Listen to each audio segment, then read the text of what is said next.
J'avais un ami marocain en Turquie. J'étais étudiante là-bas. Je faisais un master en business administration.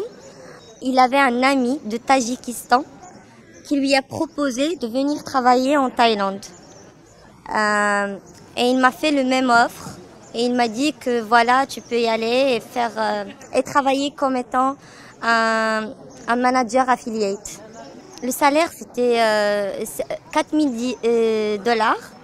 Et après, ça augmente le deuxième mois jusqu'à 5000 $. Et après, chaque mois, ça augmente 500 $. Déjà, c'était une promotion que j'attendais dans mon vrai job que j'avais là-bas. Et il m'a dit que voilà, il y a une autre entreprise dans le même domaine en Thaïlande. Ils ont besoin d'un manager affiliate. Et ils ont besoin de langue, ils ont besoin de ci, ils ont besoin de ça. Et j'étais contente. J'étais partante directement.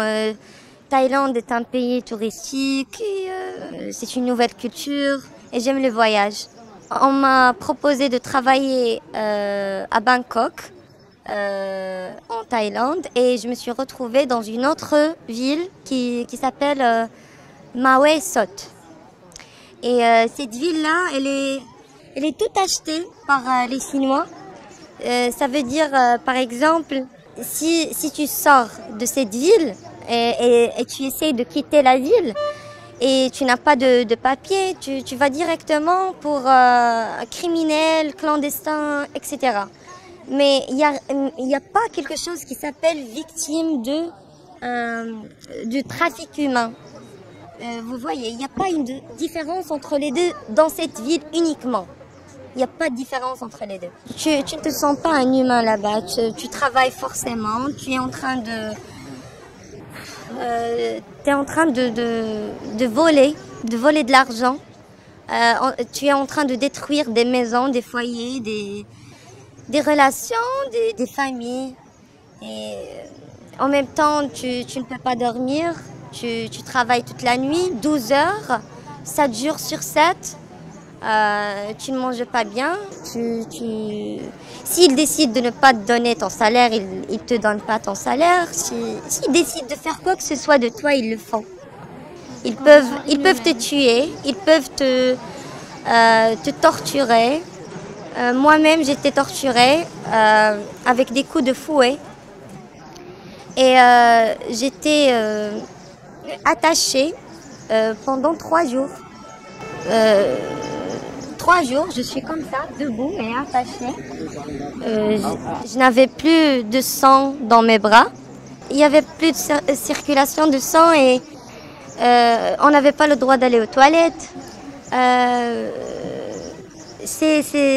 n'a pas le droit de manger ni de boire. S'ils nous donnent un petit bout d'eau, l'eau est vraiment très sale, ce qui nous donne à boire. En plus de ça, après qu'ils m'ont torturée, ils n'ont même pas aidé avec les blessures ou quelque chose par exemple. Non, pas du tout, mais en fait, ils m'ont pris directement au travail pour travailler encore et continuer à arnaquer les gens. Voilà. Et comment tu t'es en sortie? Avec l'aide de mon père et des organisations humanitaires qui se sont installées là-bas, qui sont déjà installées là-bas en fait. Et voilà. Et avec l'aide aussi de l'armée des KBA. L'armée des KBA, c'est l'armée qui est venue jusqu'à mon compound pour me récupérer. D'accord. Et il y a à peu près combien de Marocains là-bas? Il y a un total presque 200 maintenant qui sont coincés dans plusieurs compounds là-bas parce que il y a à peu près de 38 compounds dans le tout dans tout le Myanmar, partout, le nord, le sud, où tu veux.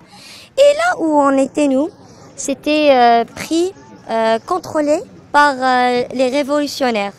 Mais Donc c'est eux qui nous ont aidés pour sortir.